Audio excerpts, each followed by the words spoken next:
Look at the size of that thing. Come on. All right. Hold on. All right, we're making this video because this is the follow-up to the adjustable float level, the adjustable float video that we last made, talking about the Linkards.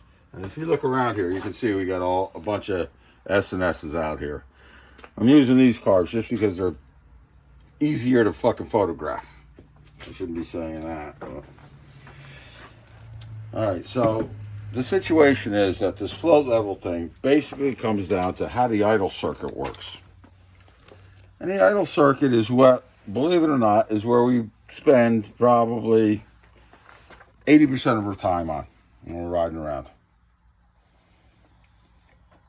This is a 79 manual.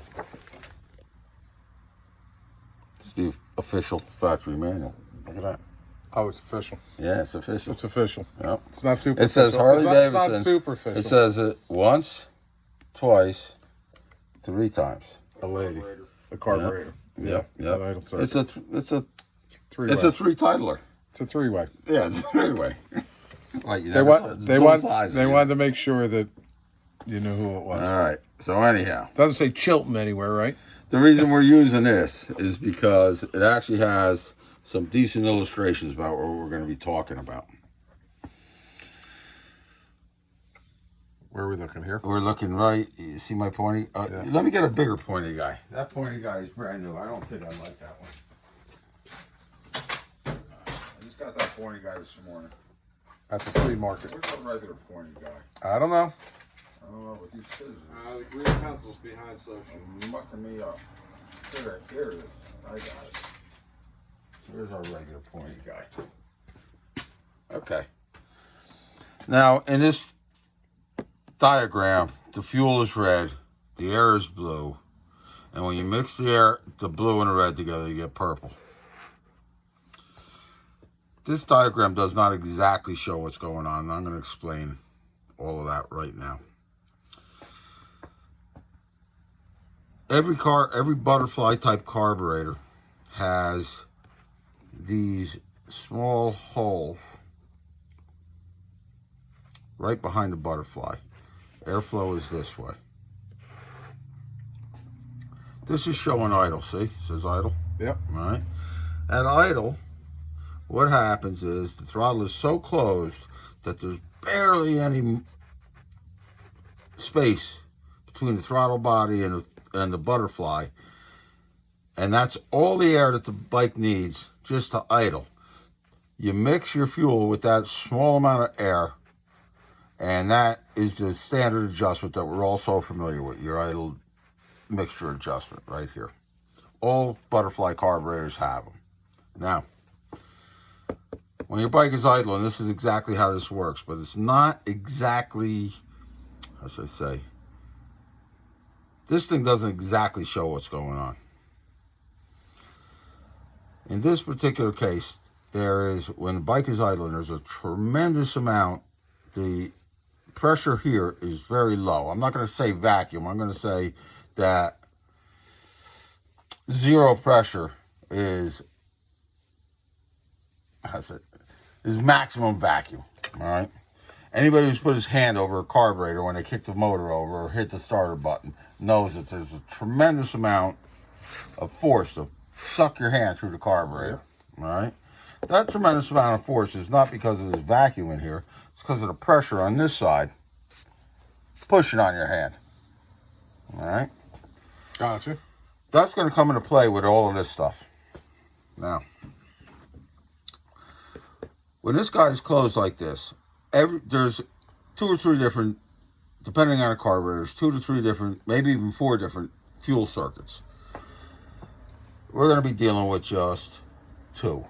That's where most of these butterflies carburetors work with. The amount of pressure here is small. The amount of pressure over here is very large. All right.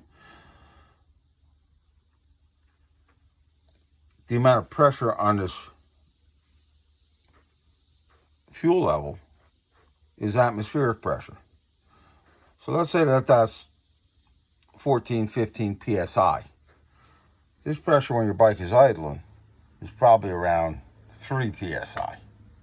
So there's a lot of psi difference forcing this fuel up through this little jet to where it can exit at a lower pressure.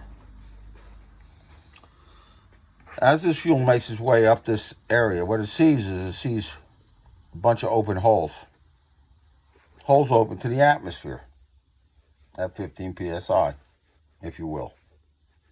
That means the air is going in here, mixing with the fuel, and coming out here. So the air is coming through the carburetor, right? Imagine the amount of air that's really coming through this carburetor when this throttle is almost closed. Yep. It's very little. Yeah, because it's not got nowhere to go. Because it's got nowhere to go. Got no way to get in. Yeah, can't get there from here. But these 4 holes in this picture show you that air can get in here. And that's what drives the fuel. No, let's not get get ahead. ahead of Don't get ahead. ourselves. All right. Let's not get ahead of ourselves. Understand that what's happening now is that, let's say, I'm just going to use these numbers that we started with, 3 and 15 psi, just to illustrate what's going on here. So we got 3 psi here. We got 15 psi on this side of the throttle plate. These holes are open. So the air will certainly want to go from 15 to 3. Correct. All right?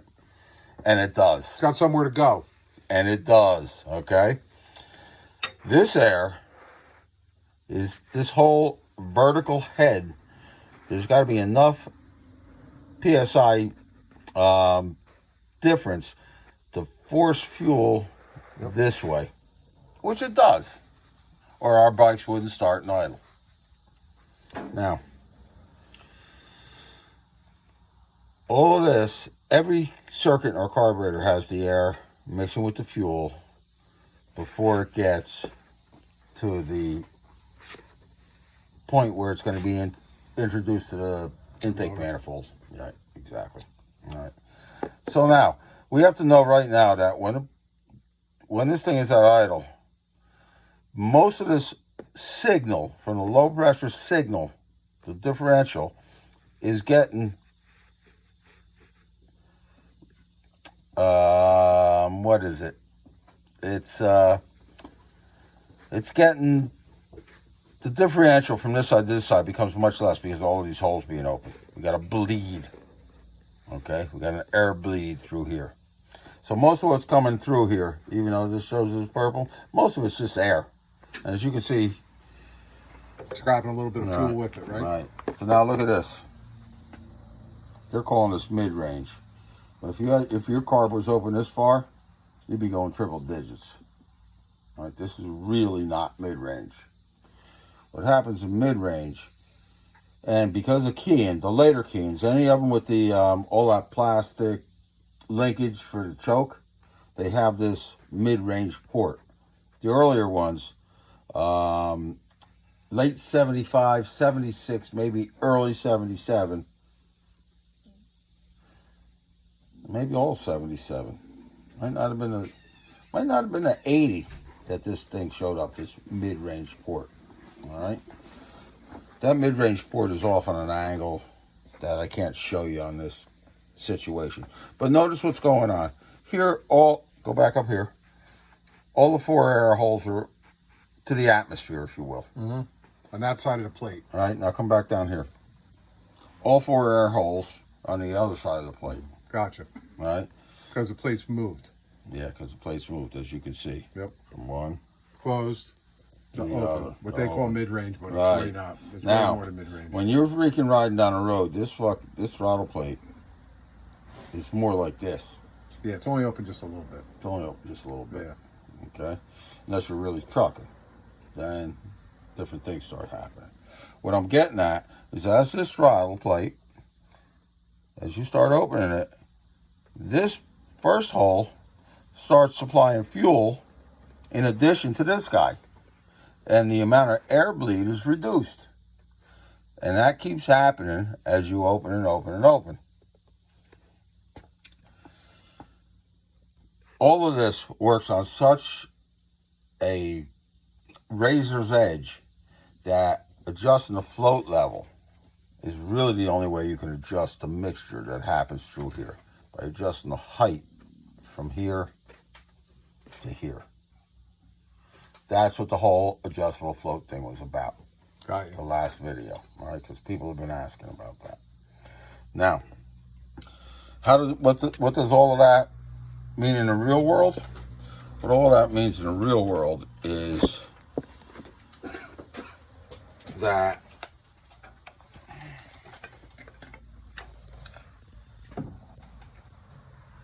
what that means in the real world is when you ride down the street, you'll probably get to most of us understand that there's a situation with these old bikes and these old carburetors where they'll either spit or bog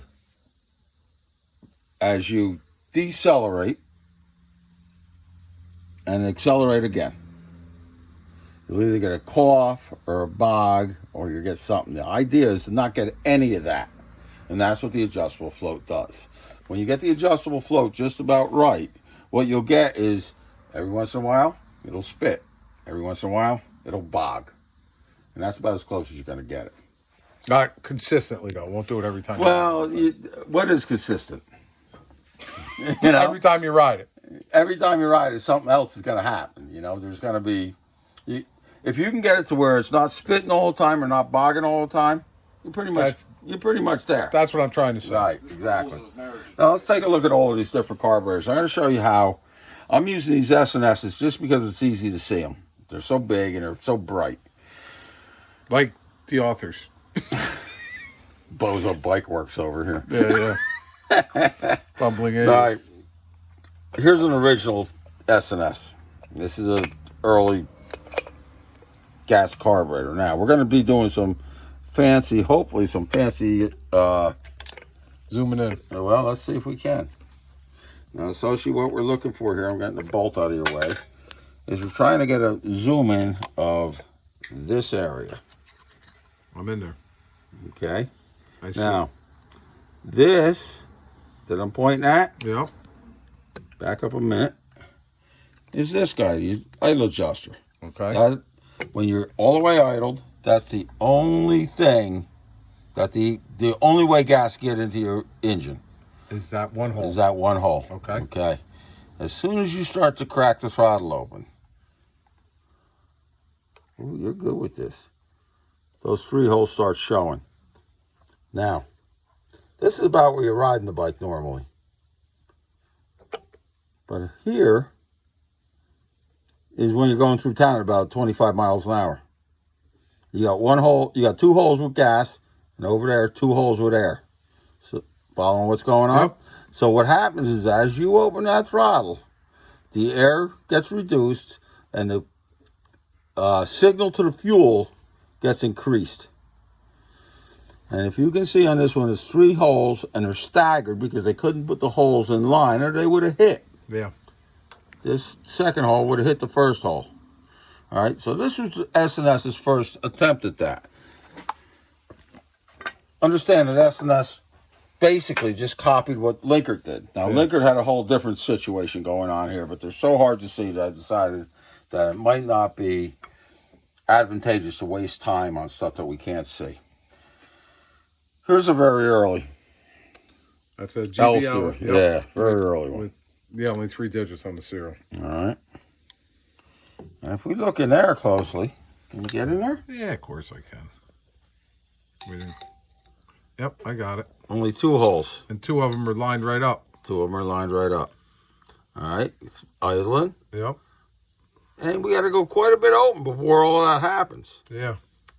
Now, it's not exactly like it looks here, because if basically anybody who's really concerned about this really has to look up Bernoulli's principle and how velocity reduces pressure. And the fact that the velocity has to go over, I'm going to open this all the way up, has to go over a plate this wide, this whole area becomes an area of high velocity. So even though that this hole might not be open to us, this very bottom hole, it may be open to Bernoulli, it may be open to vacuum. Yeah, got it. All right, following me? Now, the idea is that by the time you get here, the main jet takes over. Or Yeah. the main jet starts working, I should Gotcha. say. All right. Anyhow, my point was that this early model had 3 holes staggered. This one's got 2 holes in line of different sizes, all right? Yep. That's a GAL. Yeah, this is even later. If we look closely in there, we'll see that this thing has 1 hole. Yeah. Can Can we really get an idea of what's going on there? Yeah, I see 1 hole. Yeah, And it's one not. above. It, That was a little now, dirty. no, that one's not dirty. Actually, what happened here is somebody went ballistic on it. Somebody went ballistic on deburring this hole on the inside, and this hole has a large countersink around That's it. which can really throw things. For a loop. Yes, because as we go through these, you're going to see carburetors here that still have a burr hanging in them. Okay. And that's all this is serious issues. Yeah, because you want... These little itty bitty burrs can have such an effect that guys are like, those carburetors suck, or those carburetors are great. You don't want anything to impinge the flow. Well, you or need the pressure. what you're really looking for is consistency across the line. So one guy can say to the other guy, "Oh, that's your problem. Do this." But if there's burrs and countersinks and stuff like that, you're out in the wilderness. This is the next version, MGAL. All right. I don't have an MGL, which is the last version. If we look in this guy, what do we see there, Soshi? 2 holes. 3 holes. Yep, all on a line. All on a line. Okay. Now, as you guys are looking at this, notice... You want to go down and... Yeah. Notice this area here. This is a straight bore, and this is the beginning of the taper that goes up to the venturi. All right. Okay. What you're seeing here has no effect on what we're talking about today. All right, that's because this carburetor's been apart. Normally, I don't know if this will go in there. Yeah, normally the idle jet would be poking through here, going all the way through the carburetor. Either way, you can see that they went from 3 holes staggered. Yep. To 2 holes. To 1 hole. Yep. All right. And then back to 2 holes. Yes. Okay. Then they started with the Supers. And the Supers had a definite difference in them. This Super has 3 holes in it. Let's turn it so you There can you go. see it. Okay. Perfect. Notice that large, and small. Mm-hmm. But look at here. See this area? Yeah, I see that step. All right, now watch what happens when I close this throttle valve. Now, that step makes a tremendous freaking difference in the velocity of the air, which is going to make a tremendous difference in the vacuum applied. I should say vacuum. Pressure. And a pressure drop from this side to this side. Now, I don't know if that's, to be honest with you, I kind of think that the way they did it previously was a little more user-friendly. Now, this is a very early B. I got earlier ones, but this one's early enough. No letter. Mm-hmm. Okay. You know what? We skipped over one. This is the Super A. It's happened before the Super B. And if we recall, the very last L series only had 1 hole. Mm-hmm. The Super A is the exact same way. It's not very clean in there, but... You can see it. Can you? Yep. One there. One there, that's My it. superior. And then this was idle screw. Yeah, I got you. Okay, so they commenced from here to here. They stayed the same. Yep. Okay. These carburetors weren't known for great off-idle performance. They worked though. They worked. I got a feeling some of that was to do with, hey, if we can get by drilling one bigger hole, We're not going to break as many drills and as many carburetor bodies and have to throw out castings that we paid for. I don't know that for a fact, but if I was making carburetors, that would be a factor. Okay, so then we talked about this guy, the early Super B, and just to go over it again, it's got 3 freaking holes. One of them smaller, right at the very bottom. Yep. And this little lip here. Lippy. Here's a later B. Way later. G. Okay. Consider they went up to 99.99. Yeah, and then they started with another. Right, then started with another letter. 3 holes. But notice that they're all in line. Well, that's not really what we're concerned about. But that back one is the same size as the front ones. Okay. Let's go back to this earlier one. Yep. See how much smaller that back one is? You see how much spacing difference there is? Yes, I do. That's how much that these carburetor manufacturers messed around with all this idle circuit stuff to try to get something that was going to work for everybody. Obviously, getting something to work for everybody's bike out of the box is not going to happen. All right? Depending on your cams, your compression ratio, right? There's going to be a ton of stuff that changes. So what happened here is they changed the carburetors as the riding habits of people changed. These later carburetors, they were set up more for bikes with mufflers. These things were set up basically, these very first ones, for wide out freaking drag pipes. Yeah. Yeah. You know, and you just dealt with it. But you can see that they've actually messed with all of this. And the problem is that you can't change any of those jets. No. Right? All you can change is the jet that actually feeds all of that stuff. In this case, on a Super B, it would be here. Okay? On an L series, it would be here.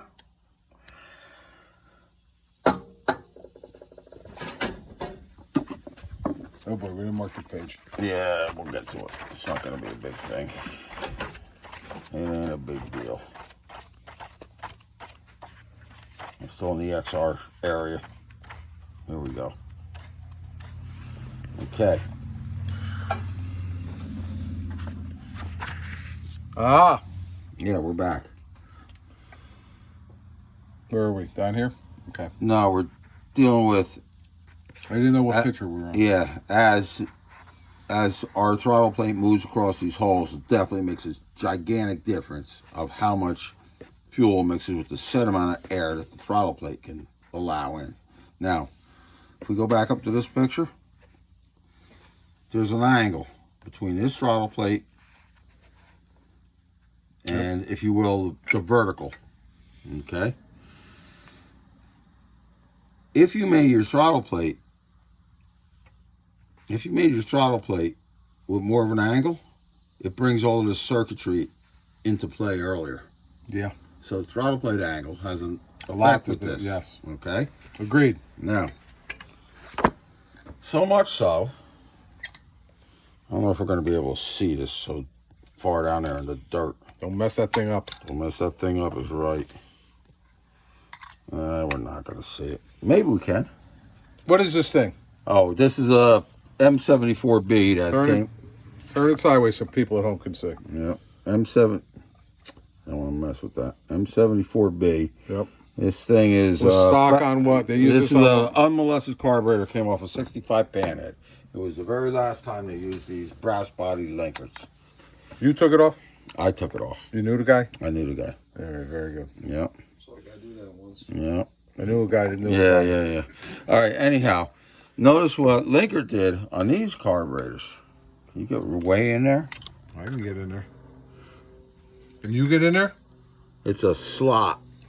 Look at that. It's not even a set of holes. It's a slot. Yeah, stay there. It's a slot. Ah, yeah. So half the slot disappears. Look at now scope it out. There's no nothing above adjustment above it. Okay? Understood. It's all right there with the slot. And is that a hole at the end of the slot? Yes. Because once you get here, this is your around town action. And once you open up there, now you're starting to roll. once you get up on Panhead Mountain there. Yeah, Panhead Hill. Panhead Hill, you got Right, Panhead exactly. to go up it. You need a panhead to get up it. Nothing else will go. All right. Yeah. So, as you can see, there's a lot of mucking around with all of this. So, what I'm getting at is the only way the owner can really do this without wrecking his carburetors, if he's going to start drilling holes and trying different things, he's going to end up ruining a million carburetors. But the only adjustment you do have, go back to here.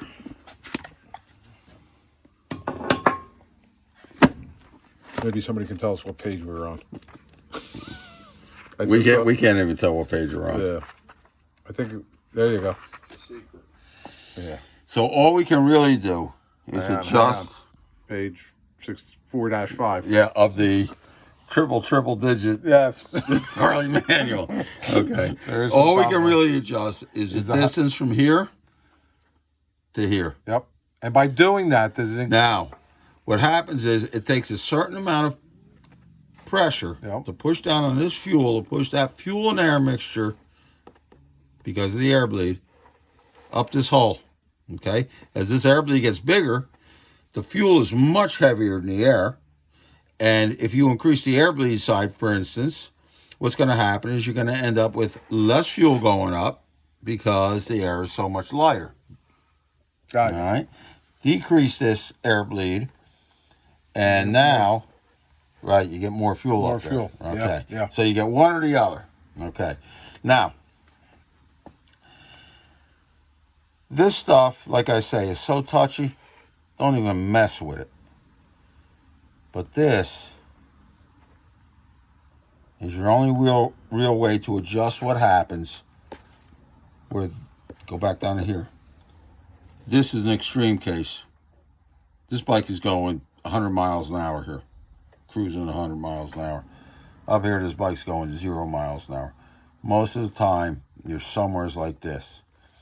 And by adjusting this amount of height to lower your fuel level, the more lean your slow speed circuit is, because it takes more force to lift it up. Gotcha. Okay. Now, that's not to say that you can't do something like this. I'm going to actually freaking probably write this manual. Let me get a pencil. And if you guys want to mess around with something, this is what you're going to want to mess around with.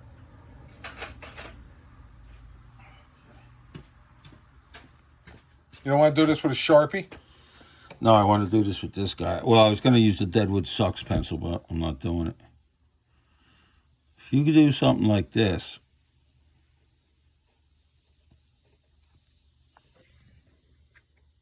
Let's do that again. That pencil sucks, don't it? The Deadwood does suck. Your pencil's You got no lead in your pencil. Let's say you filed off Yeah. part of your The angle. right throttle plate so that these holes open up at an earlier throttle angle, Yeah. earlier plate angle. Yeah. You got to do both sides. Well, no, because this is the only side. The top side is the only side that has ports in it. This side here is just air. So what happens is, for a given throttle angle now, if you cut this away, for a given throttle angle, you start getting more fuel. Okay. That was a common thing I used to do with these carburetors, these Super Bs. I used to cut them away just a smidgen up there. But if you went too far, if you cut this thing away too far up here, this throttle plate, bikes can get pretty cantankerous to start. So you got to be careful. You got to be careful. And we're talking, what I'm trying to point out here is that all of these relationships are extremely fine. So a small change to one thing is going to create a large change in how your bike runs. And because of manufacturing tolerances, because of burrs and countersinks and all that, what happens on one bike ain't what happens on the other. So we're posting this so that you guys get a working understanding of how to deal with your own personal problems. Yeah, like that's going to happen. You notice how I let that all go. There was no comeback. Is there anything else? Somebody was asking about manifolds. We should go over manifolds at a different time. Yeah, we'll go over manifolds on another one. How long are we? 30 minutes. 30 minutes is good, right? I think so. We can see all the holes? We can see all the holes. We can see everything. Hey, guys, we haven't been real good with getting back on the comments. So if you leave a comment, don't be offended if we haven't gotten back to you. But I'll do my best to start doing that. And if you can't see all the holes, I think that's. I'm going to erase that last comment. Yeah. All right, that's it for today. Oh, I should bring you out and show them the 59, huh? Yeah, show them the 59. All right, we're gonna come out here. 59. We were messing around with some stuff today. That's the 60. Can't see that. The 59. We fitted up the saddle finally. I thought it was a. I thought I bought a Corbin Gentry, and I did. Turns out it's not. It's not labeled, but I kind of like the thing because it is. Yeah, there's a fork. Thanks, Joe. The foam's a little denser than the Corbin, a little forked up. and that's it. So that's what's happening with that. I'm thinking about doing something with the exhaust. I'm not sure, maybe changing it, but that's it. We're still messing around. We got about 500 miles on it since putting it back together. So that's it. See you later.